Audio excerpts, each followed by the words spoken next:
Good morning student. Today we will continue with the previous video topic.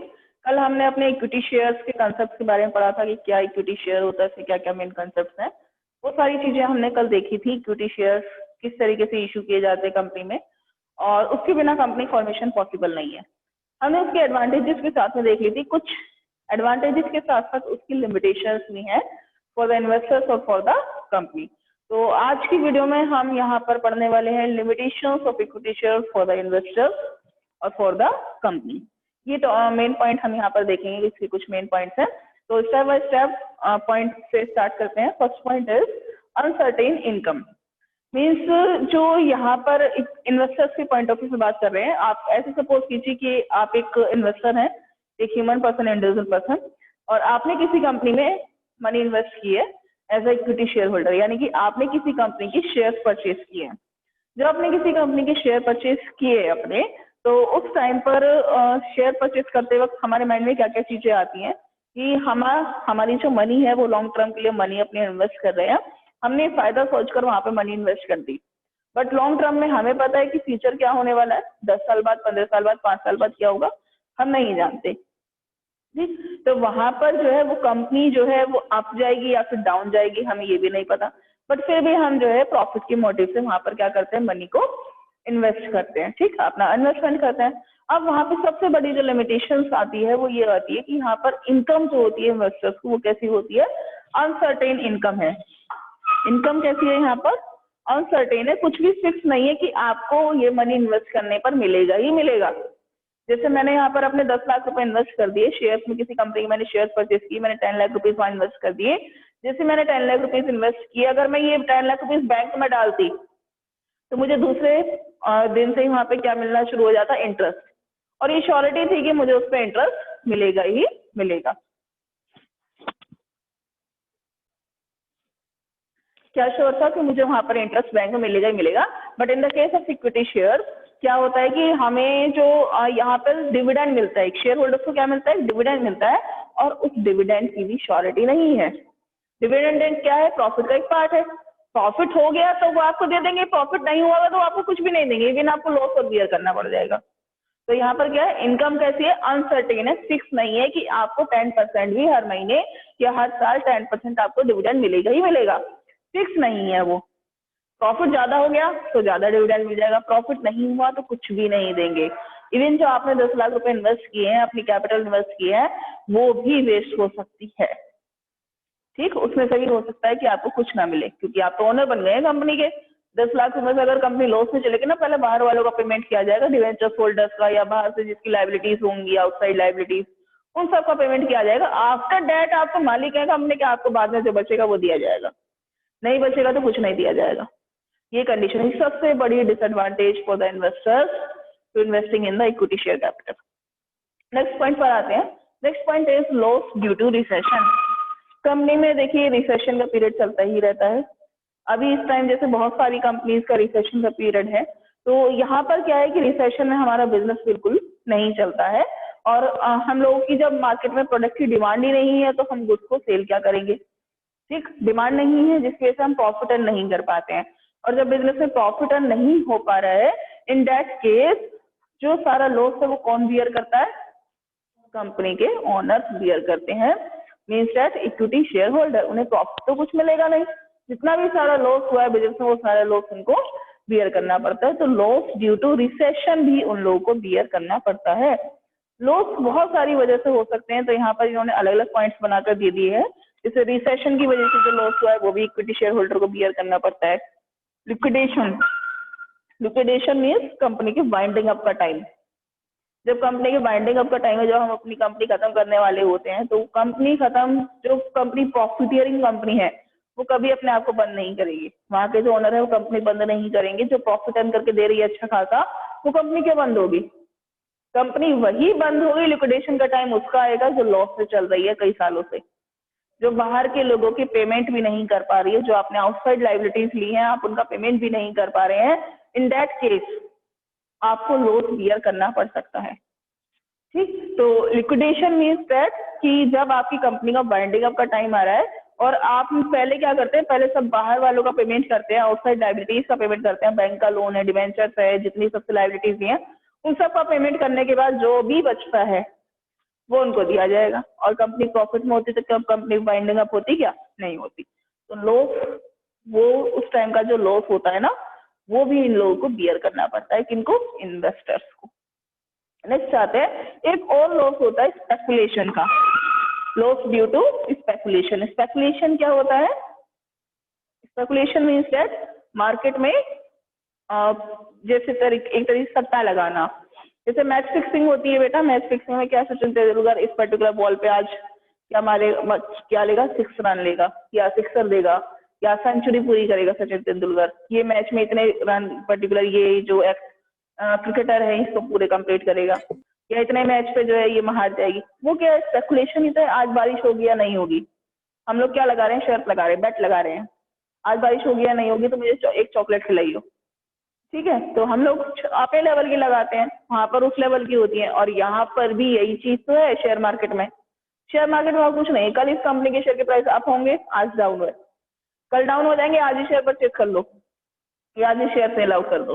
तो ये सब क्या है, स्पेकुलेशन ही तो है। वहां पर क्या हो रहा है, स्पेकुलेशन हो रहा है, सट्टा लग रहा है एक तरीके से। बट ये है कि यहाँ पर जो स्पेकुलेशन है गवर्नमेंट की तरफ से फुल्ली अलाउड है, बिकॉज ऑफ यहाँ पे जो ट्रांजेक्शन होती है व्हाइट मनी में ट्रांजेक्शन होती है। White money means that online हम लोग अकाउंट से अकाउंट मनी ट्रांसफर कर रहे हैं। जो hand by under the table जो कैश दिया जाता है that is a black money. जो अकाउंट में जा रहा है वो व्हाइट मनी है, और व्हाइट मनी में यहाँ पर ट्रांजेक्शन हो रही है, तो स्पेकुलेशन अलाउड है। गवर्नमेंट की तरफ से स्पेकुलेशन अलाउड है कि इस पर्टिकुलर कंपनी के शेयर का प्राइस आज डाउन है, आज मैं परचेज कर लूं और 4 महीने बाद बढ़ेंगे, तो मेरी एक्सपेक्टेशन, मुझे किसी ने बताया कंपनी के शेयर के प्राइस 4 मंथ बाद इंक्रीज हो जाएंगे, तो मैं उसमें क्या कर दूं, पैसे इन्वेस्ट कर दूं। हमने मुन्ना भाई मूवी देखी थी, उसमें जो गाड़ी परचेज करता है बीच में, तो क्या कहता है, अपने उससे अपनी प्रॉब्लम शेयर करता है रेडियो जॉकी पर, इसे संजय दत्त से, कि मैंने अपने पापा के सारे पैसे शेयर्स में डुबो दिए।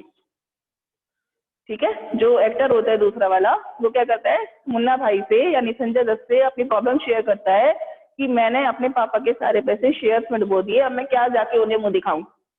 ये कहता है ना, मेरा तो मन कर रहा है कि मैं जो है अपनी जान दे दूं, कि वो कहता है ना, जान देना क्या सॉल्यूशन है, कर एक एक पैसे की भरपाई करना, टैक्सी चला चाहे कुछ कर, और एक एक पैसे की भरपाई करके अपने जो फादर हैं उनको पेमेंट करना। वो कहता है कि कैसी बात कर रहे हो, करोड़ों रुपए मैं कैसे इकट्ठे कर लूंगा, करोड़ों नहीं, पर तुझे अपनी जो गलती का रियलाइजेशन तो है। ये वाले डायलॉग्स आपने सुने होंगे मूवी में। वो क्या था, शेयर्स में डुबो दिए मींस मैंने ये सोच के मनी इन्वेस्ट की शेयर्स में कि इस कंपनी के शेयर के प्राइस इन फ्यूचर अप हो जाएंगे, बट क्या मैं सारा फ्यूचर जानती हूँ, नहीं। बाई चांस क्या हुआ, इस कंपनी के शेयर के प्राइस गिर गए, और मैंने जो 10 लाख रुपए इन्वेस्ट किए थे वो 10 लाख भी नहीं रहे, वो 5 लाख ही रह गए, 4 लाख ही रह गए, शेयर की प्राइस एकदम डाउन हो गए मार्केट में। That is speculation. तो स्पेकुलेशन की वजह से भी शेयर मार्केट में इन्वेस्टर्स को लॉस होने का चांसेस रहता है। These were the limitations for the investor. अब हम कुछ लिमिटेशंस कंपनी के लिए भी देखेंगे।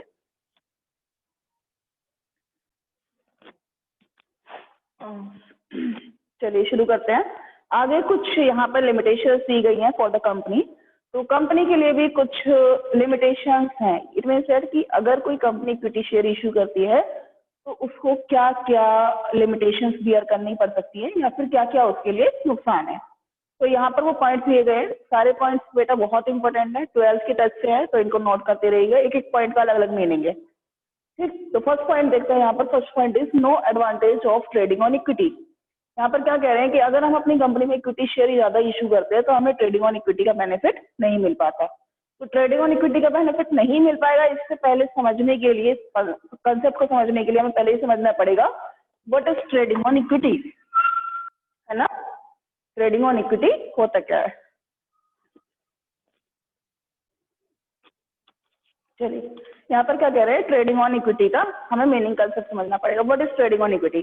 ट्रेडिंग ऑन इक्विटी का इन शॉर्ट अगर मैं आपको मीनिंग बताऊं, इट मीन्स दैट कि दूसरों के पैसे पे बिजनेस करना, इक्विटी पे बिजनेस करना। दूसरों के पैसे कैसे, एक कंसेप्ट है हमारा 12th में, उसमें क्या होता है कि हम लोग क्या करते हैं, बाहर से जो हमारे आउटसाइडर्स होते हैं उनसे हमने पैसे लिए, ठीक, डिवेंचर होल्डर से मनी इशू कराई, यानी अपनी कंपनी में क्या करते हैं, हम ज्यादा से ज्यादा डिवेंचर इशू कराते हैं।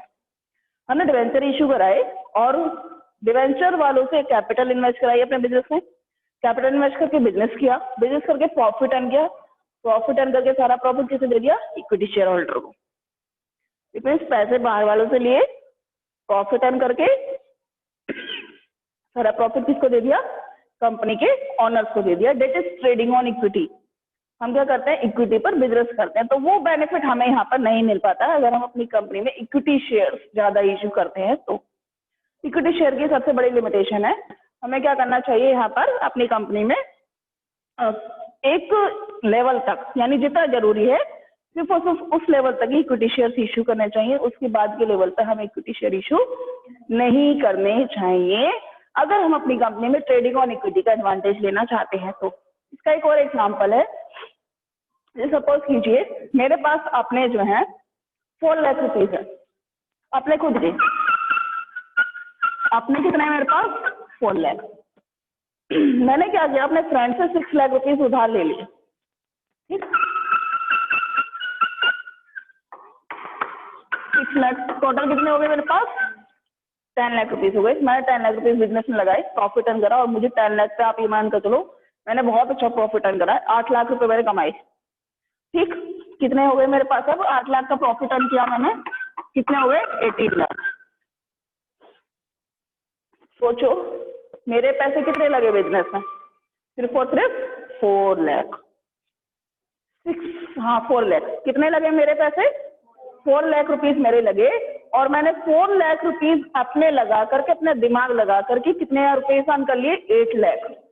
कोई कहेगा मैंने 4 लाख से डबल कर लिए अगले महीने, तो is it, this is business, यही बिजनेस है। मैंने क्या करा, जो मेरे फ्रेंड के 6 लाख रुपए मेरे पास रखे थे वो उसको एज इट इज वापस कर दिए, क्योंकि मैंने 4 के अब कितने बना लिए, 18, 6 लाख उसे वापस कर दिए। मेरे पास अब टोटल मेरी कैपिटल देखो खुद की कितनी है, 8 लाख प्लस 4 लाख 12 लाख।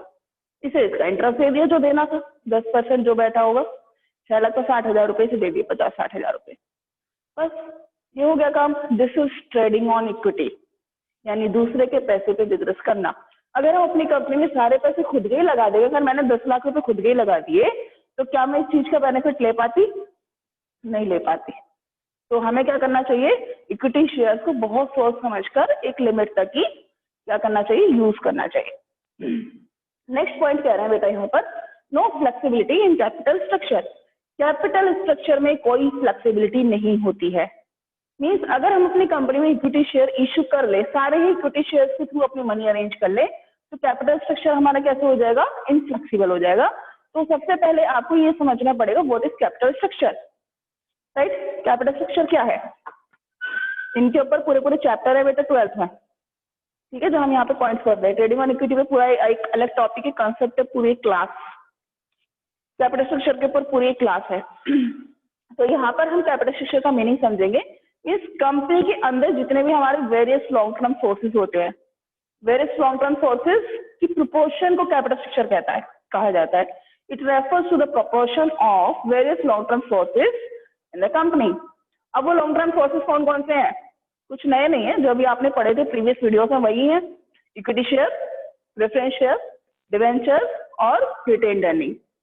कंपनी में ये सब कितने कितने परसेंट लगा हुआ है, 50% इक्विटी शेयर है, 20% डिवेंचर्स है, 30% प्रेफरेंस शेयर है और 10% हमने क्या लगाया हुआ है, रिटेन्ड अर्निंग। इस रेशो को ही कैपिटल स्ट्रक्चर कहा जाता है। सोचिए अगर हमने 100% अपनी कंपनी में इक्विटी शेयर लगा लिए तो क्या हमारा कैपिटल स्ट्रक्चर फ्लेक्सिबल रहेगा, हम उसमें कोई चेंज ही नहीं कर सकते, कैसा भी कोई भी चेंज नहीं, जितनी कैपिटल चाहिए हमने सब इक्विटी शेयर की लगा ली। तो अब ये जो इक्विटी शेयर है इसका पेमेंट भी पॉसिबल नहीं है, ये तो हम हमेशा के लिए हायर कर लेते हैं ना मनी, ये तो हम बीच में पेमेंट भी नहीं कर सकते। जबकि डिवेंचर्स क्या हमें 5 साल के लिए चाहिए तो हम 5 साल के लिए ही इशू करते हैं, डिवेंचर्स 10 ईयर्स के लिए चाहिए हम 10 ईयर्स के लिए ही इशू करेंगे और आफ्टर 10 ईयर्स हम उसका क्या कर देते हैं, रीपेमेंट कर देते हैं इक्विटी शेयर का। तो रीपेमेंट भी कब होगा, at the time of winding up, इसका पेमेंट ही नहीं होता। अब हमारी कंपनी में ये कैपिटल हमेशा के लिए सेट हो गई।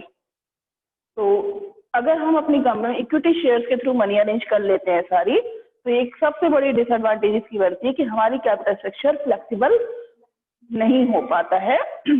वो कैसा हो जाता है, इनफ्लेक्सिबल हो जाता है, फ्लेक्सिबिलिटी का एडवांटेज नहीं मिलता। जबकि हमने बिजनेस फाइनेंस के जो फीचर पढ़े थे, बिजनेस फाइनेंस का जो हमने चैप्टर स्टार्ट किया था, उसमें जो हमारा एक फीचर था कि इसका जो नेचर होता है बिजनेस फाइनेंस का, कैसा होता है, फ्लेक्सिबल होता है। मीन्स कभी हमें बिजनेस में ज्यादा पैसे चाहिए और कभी कम पैसे चाहिए। तो रिसेशन का पीरियड भी आता है, इन्फ्लेशन का पीरियड भी आता है, दोनों ही पीरियड आते हैं।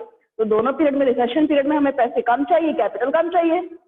अब कैसे निकालोगे कैपिटल को बिजनेस में, आपने तो सारे इक्विटी शेयर इशू करके रखे। जब ज्यादा फ्लो हो जाएगा ना कैपिटल का बिजनेस में, ज्यादा होंगे तो एक्सपेंसेस भी ज्यादा होते हैं, तो प्रॉफिटेबिलिटी कम हो जाती है। ये एक छोटा सा कंसेप्ट है, 12th के ऊपर इस पर हम पूरा लेक्चर देंगे, ठीक है। अब हम यहाँ पर आते हैं, loss due to interference in management. Means यहाँ पर क्या है, इक्विटी शेयर होल्डर बाहर के लोग हैं, कंपनी के ओनर्स बन गए वो लोग, कंपनी के बाहर रहते हैं, आउटसाइड है वो लोग कंपनी के। अब वो क्या रहा है कि they are the outsiders but they are the owners of the company, और वो ओनर हैं, उनकी कैपिटल इन्वेस्टर, तो उन्हें चिंता रहती है, वो लोग वरी रहते हैं कि कंपनी को प्रॉफिट होना चाहिए, कंपनी को कहीं नुकसान ना हो जाए। अब सोचो 1000 लोगों ने आपकी कंपनी मनी इन्वेस्ट की हुई है, 1000 शेयर होल्डर्स है आपके, 1000 लोग अगर कंपनी में आके रोज डेली इंटरफेयर करेंगे, कंपनी का मैनेजमेंट आप अच्छे से कर पाएंगे?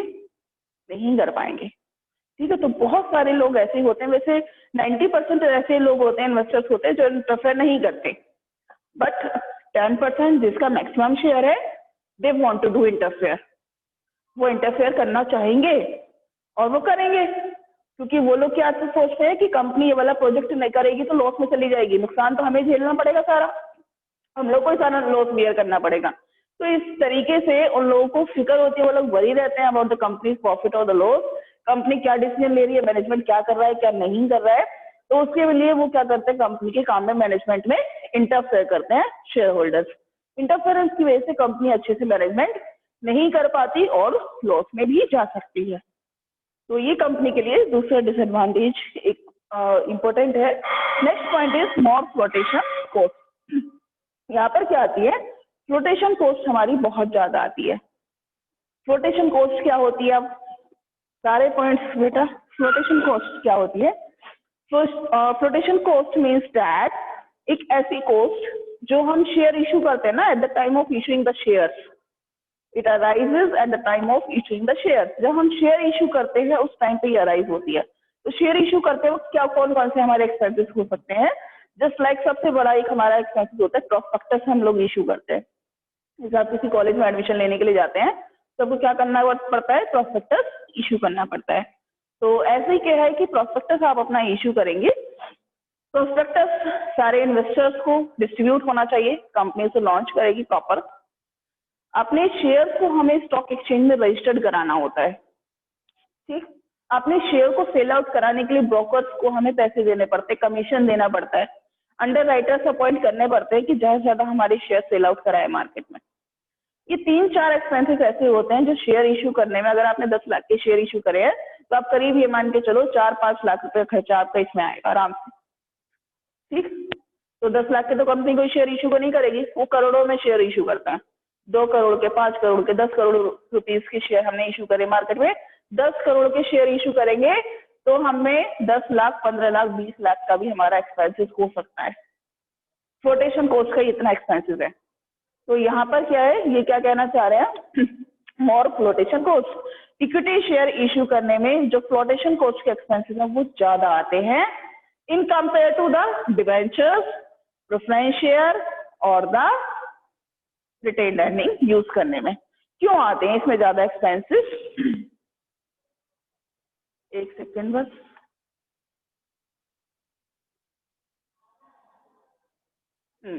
इसमें एक्सपेंसेस ज्यादा क्यों आते हैं, उस चीज को यहाँ पे इन्होंने बताने की कोशिश की है।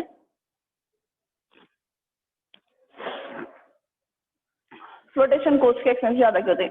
सबसे बड़ी बात, कोई कंपनी में आपसे ये कह रहा है कि किसी कंपनी ने डिवेंचर इशू करें, चलो उसमें मनी इन्वेस्ट करते हैं, आपकी किसी फ्रेंड ने आपसे कहा, ठीक। तो आप क्या करेंगे, उस कंपनी में डिवेंचर्स में क्या है, सिक्योरिटी होती है। अभी हम डिवेंचर्स पढ़ेंगे नेक्स्ट कंसेप्ट। अभी इक्विटी शेयर चल रहा है, इसके बाद प्रेफरेंस शेयर पढ़ेंगे, प्रेफरेंस शेयर के बाद देन डिवेंचर्स आएंगे। डिवेंचर्स में 2 मेन फायदे होते हैं, सबसे बड़े फायदे। पहली बात, कंपनी को चाहे प्रॉफिट हो रहा है या लॉस हो रहा है, इंटरेस्ट मिलेगा ही मिलेगा। कंपनी हमारी कैपिटल वापस नहीं भी देती है ना, वाइंडिंग अप के टाइम पे कंपनी पे केस करके हम अपनी कैपिटल वापस ले सकते हैं, just like a bank loan काम करता है। ठीक है, तो डिवेंचर्स में पैसे इन्वेस्ट करने वाले को बहुत फायदा है। तो डिवेंचर अगर कोई कंपनी इशू करती है तुरंत लोग इन्वेस्ट करते हैं मनी। प्रेफरेंस शेयर में भी कंपनी को प्रॉफिट हो रहा है ना, तो डिविडेंड देगी ही देगी, एक रेट फिक्स होती है पहले ऑलरेडी। और कैपिटल जब वाइंडिंग अप का टाइम आता है ना, तब भी कैपिटल का पेमेंट में प्रायोरिटी दी जाती है, प्रेफरेंस दी जाती है। ठीक है, कि पहले कैपिटल का पेमेंट आपको करेंगे, बाद में इक्विटी शेयर वालों को करेंगे। उसमें भी लोग मनी इन्वेस्ट करने के लिए रेडी रहते हैं। But in the case of equity share, इसमें लोग थोड़ा सा जो इन्वेस्टर्स हैं कम मनी इन्वेस्ट करते हैं, बिकॉज ऑफ इन्वेस्टर्स को जितने भी लोग सारे लॉस है, प्रॉफिट तो वो लोग लेते हैं, प्रॉफिट सबको अच्छा लगता है, पर जब लॉस बियर करना पड़ता है एंड तब उनको थोड़ी सी प्रॉब्लम अराइज होती है। तो डेट्स वाई यहाँ पर क्या है कि एक पॉइंट ये दिया गया है, यहाँ पर फ्लोटेशन कॉस्ट ज्यादा आती है, हमें जबरदस्ती we have to sell our share, हमें अपने शेयर जो है उनको सेल करने पड़ते हैं।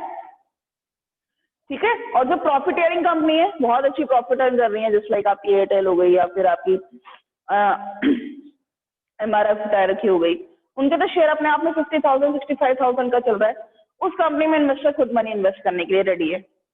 उसका शेयर इतना कॉस्टली होता है, जो हाई प्रोफाइल वाले लोग हैं केवल वही उस कंपनी के शेयर पर मनी इन्वेस्ट करते हैं। ठीक है, तो यहाँ पर हम किस चीज की बात कर रहे हैं, फ्लोटेशन कॉस्ट इक्विटी शेयर में ज्यादा आती है, बिकॉज ऑफ लोग जो इन्वेस्टर्स हैं as equity share holder company में कम मनी इन्वेस्ट करने में इंटरेस्टेड होते हैं। Next and last point, no tax advantage. Equity share पे क्या होता है, जितने भी हमारे इक्विटी शेयर होल्डर हैं कंपनी को उन्हें डिविडेंड पे करना पड़ता है। We have to pay the dividend, profit का एक पार्ट जिसे हम एज अ डिविडेंड अपने शेयर होल्डर्स को डिवाइड करते हैं, उसे हम क्या बोलते हैं, डिविडेंड कहते हैं। सही है, अब क्या है यहाँ पर नो टैक्स एडवांटेज, टैक्स की बात कहाँ से आ गई, कंपनी ने जो प्रॉफिट अर्न किया है वही तो आप बांट रहे हो एज अ डिविडेंड, तो जितने भी अमाउंट कंपनी एज अ डिविडेंड अपने शेयर होल्डर्स को देती है उससे कंपनी को क्या पे करना पड़ता है, टैक्स पे करना पड़ता है। We have to pay the tax for it. जो डिविडेंड की इनकम होती है, जैसे कंपनी ने आपको डिविडेंड दिया तो आपके अकाउंट में अगर 10 लाख रुपीज आए हैं, 10 लाख रुपीज आपके अकाउंट में आए, आपके अकाउंट में वो इनकम बिल्कुल टैक्स फ्री है, बिल्कुल टैक्स फ्री, आपको कोई टैक्स नहीं देना पड़ेगा। आपके अकाउंट में 10 लाख रुपीज आए उसके बाद भी, लेकिन कंपनी ने दिए ना, कंपनी को उस पर क्या देना पड़ेगा, पहले टैक्स देना पड़ेगा। कंपनी ने अगर 1 करोड़ का डिविडेंड इश्यू किया है तो 1 करोड़ पे जो भी टैक्स रेट चल रही होगी 20% 30%, पहले 30 लाख का कंपनी क्या पे करेगी, टैक्स। 1 करोड़ का इश्यू करने के बाद भी 30 लाख का वो हो गया टैक्स, 70 लाख पहुंचे केवल इन्वेस्टर तक। ये भी एक सबसे बड़ा नुकसान कंपनी को बियर करना पड़ता है, if the tax rate is very high. जब टैक्स रेट बहुत हाई चल रही है, इन दैट केस हमें इक्विटी शेयर कम इश्यू करने चाहिए। इसके फैक्टर्स अफेक्टिंग 12th में बेटा बहुत सारे, तो ये पूरा एक चैप्टर है, पूरा एक यूनिट है, उसके अंदर ये सारे टॉपिक्स हम बहुत डीपली पढ़ेंगे, बट यहाँ पे इन शॉर्ट हमें पढ़ने हैं क्योंकि कुछ लिमिटेशंस की बात की गई है, इक्विटी शेयर की कुछ लिमिटेशंस होती हैं for the company. Next video में हम प्रेफरेंस शेयर के बारे में डिस्कस करने वाले हैं, उसके टाइप्स भी होते हैं, there are so many types of preference share, तो उनको हम बहुत डीपली पढ़ेंगे, कितने कितने टाइप्स के प्रेफरेंस शेयर होते हैं, इससे क्या कर सकते हैं। आज की वीडियो में केवल इतना ही। Thank you and have a nice day to all of you.